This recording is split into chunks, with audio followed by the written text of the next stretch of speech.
आप देख रहे हैं RNA। मैं हूं आपके साथ रियाज जरगर। इस वक्त मैं पंचायत चकवा में मौजूद हूं और यहां PMGSY का रोड जो यहां पे बना हुआ है 8 किलोमीटर का, यहां पे लोगों की परेशानी बहुत ज़्यादा आ रही है। यहां पे हमारे साथ इस वक्त ईश्वर सिंह जी हैं, यहाँ के जो रहने वाले हैं। इनका बहुत ज़्यादा नुकसान इन बारिशों में हुआ और इनका कहना है कि जो ये बारिशें हुई, ये दीवार अगर यहाँ पे PMGSY डिपार्टमेंट ने दी होती तो यहाँ पे मेरा इतना नुकसान नहीं होता। इसके पेड़ वगैरह जितने भी थे, फ्रूट के पेड़ थे, वो भी गिर चुके हैं और इसके ऊपर जो और भी रकबा जो बचा हुआ है उसमें भी बड़ा नुकसान आने का अंदेशा है। हमारे साथ इस वक्त आइए जनाब ईश्वर सिंह जी हैं और ये अपने ज़ुबानी ही आपको बताएंगे कि इनको क्या क्या यहाँ पे प्रॉब्लम्स आ रही हैं। स्वागत है आपका हमारे चैनल में। तो बोलो जनाब, यहाँ पर जो है 2012 में कटिंग हुई थी। 2012 के बाद जुलाई 2019 में कटिंग हुई।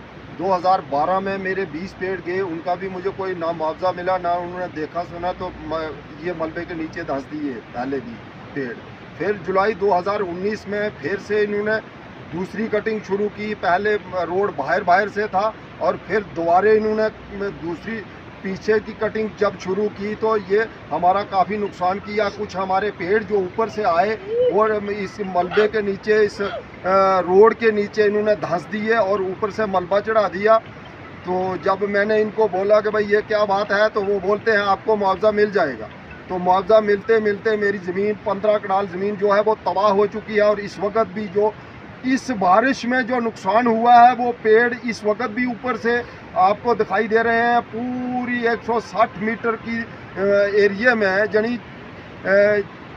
ये 5वें किलोमीटर के बीच में पुल के नज़दीक ये जगह है जहाँ पर ये मेरा नुकसान हुआ है बहुत ज़बरदस्त। मेरी 10 कनाल ज़मीन जो है वो इन्होंने तबाह कर दी है। और उसके बाद कोई 5 कनाल ज़मीन जो है वो ऊपर से धंस रही है। यहाँ पर ऊपर एक टावर है PDD वालों का, वो टावर भी नीचे आने वाला है। और मेरे सेब के बूटों का नुकसान होता है। जब ये पेड़ रोड में पहुँचते हैं तो ये उखाड़ कर नीचे फेंक देते हैं, मलबे के नीचे धंस देते हैं और ये किसी की सुनाई नहीं करते। जब इन्होंने लुक डालने लाई 2023 में है, तो जिनके सरकार रकबे में मकान थे उनके मुआवजे मिल गए। जिनके शामलाट में सामियों के 4-8 वाले लोगों के मकान थे वो उनको मुआवजे मिल गए 18-18, 19-19 लाख रुपया। तो मेरे पास पैसे नहीं थे इनको रिश्वत देने के लिए, तो मुझे पैसे मिले ही नहीं। कागज़ ACR साहब के दफ्तर में रामबन में पड़े हुए हैं। अब वो हमें बता रहे हैं कि कोर्ट में केस करो तो फिर आपको ये पैसे मिलेंगे। तो जनाब, हमारे पास अगर पैसे होते तो हम अपनी ज़मीन खुद ही बना लेते, और अगर हमारे पास पैसे होते तो हम दूसरी जगह भी ज़मीन खरीद सकते थे। हमें इस ज़मीन पर लड़ने की क्या ज़रूरत थी? हमारे पास ना कोई पैसा है, बाल बच्चा मेरा खज्जल है, यही मेरी ज़मीन थी। आज मुझे मोदी के 2000 से ये सर्दियों के 6 महीने निकालना पड़े। अगर मोदी का वो 5 लाख रुपया हमारे मेडिकल डिपार्टमेंट को मोदी नहीं देता तो हमारी पोतरी, हमारे पोतरा, हमारे लड़के, हमारे बच्चे दरबदर होकर वो इधर उधर घूम के भी दवाइयों के बगैर मर सकते थे। लेकिन मोदी की ये मेहरबानी थी जिसमें उन्होंने 2000 रुपया डाल के हम जहां पर हमारा आटा लगता था, 4 किलो आटा लगता था, हम 1 किलो से गुजारा कर रहे हैं। हमारी फसलें तबाह हो चुकी हैं। 2012 से ये ऐसा ही मामला चल रहा है और हमारी सुनाई कहीं तक नहीं हुई। PMGSY का D साहब जब यहाँ पर आए, यहाँ पर PMGSY वालों ने कोई गुंडे लाए और मुझे डराया धमकाया। मेरा लड़का था यहाँ पर मौके पर, तो उसने वो बोला कि यह भाई दरख्तों को नीचे नहीं दबाओ, तो उन्होंने कहा हम आपकी चीर फाड़ कर देंगे। लड़का जब भागा तो उसके ये कंधा टूट गया। आज तक कंधा जोड़ने के लिए मेरे पास पैसे नहीं है। इन PMGSY वाले कहते हैं कि हमें गवर्नमेंट का ऑर्डर है कि जो नहीं मानेगा उसको गोली मार दो। ये ऐसा ही ऑर्डर है। ये गुंडे कौन था? क्या आप उनको पहचानते हैं? उन गुंडों को पता नहीं कहाँ से लाए थे, हमारे पीछे पड़े। रात को इन्होंने काम लगाया तो रात को भी हमारा लड़का आया, लड़की यहाँ पर, हम पुलिस स्टेशन चले गए। पुलिस वाले बोलने लगे कि रात को हम नहीं जा सकते हैं भाई, यहाँ से अगर गुंडे हैं तो हमें भी मार डालेंगे, वो रात को हम नहीं जा सकते। तो रात को मेरा लड़का और मेरी घरवाली आई, तो छोटे छोटे बच्चे हैं इसके लड़के के, वो भी उन्होंने गोद में उठाकर लाया था और डर के मारे भागे। क्यों रात को क्यों उनको काम करना पड़ा, दिन को क्यों नहीं? मुझे ये पता नहीं है कि रात को ये काम क्यों करते थे, जबरदस्ती हमारे साथ जबरदस्ती। कम से कम इन्होंने जो इस वक्त भी दरख्त जो मलबे के नीचे धंसे हुए हैं, वो सूखे हुए दरख्त रोड के सामने पीछे भी और बाहर भी दिखाई दे रहे हैं।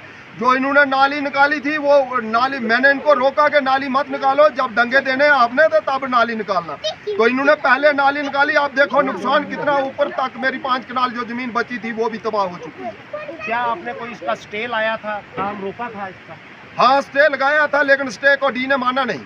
वो बोलता है हम एशियार शेशियार को तेरे को कहीं नहीं जानते, किसी को नहीं जानते। पटवारी और गिरदौर उन्होंने भी बोला कि भाई इसका मुआवजा बनता है तो इसको और कुछ नहीं तो दोबारा लगा के दे दो। पटवारी और गिरदौर साहब को इन्होंने माना, लेकिन ये कोई दोबारा नहीं लगी। 2023 से अब 24 की मार्च आ चुकी है, लेकिन यहाँ पर कोई दोबारा नहीं, कोई पूछना मंगना नहीं है।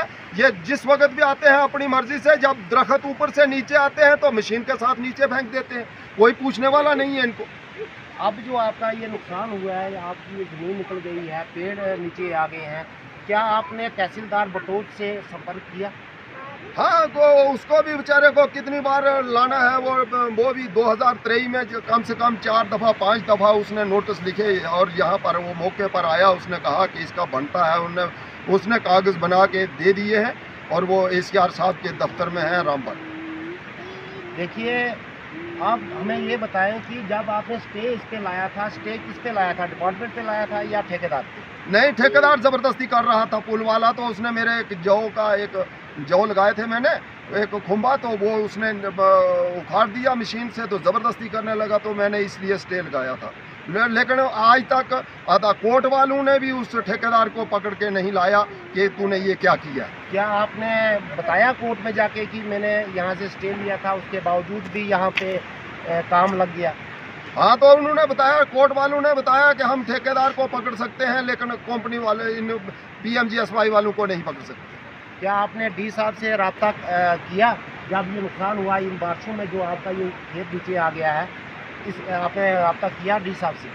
डी साहब से मैंने पहले मुलाकात की थी। डी साहब ने मुझे बुलाया अपने डेरे में जब मैं गया तो 10 बजे से 10:30 बजे तक मैं उसके डेरे के सामने, होटल के सामने बैठा रहा। 10:30 बजे जब डी साहब के डेरे में जाने की कोशिश की तो डी साहब ने बोला कि मेरी पर्सनल ज़िंदगी में तू नहीं आ सकता और भाग जा जहाँ से।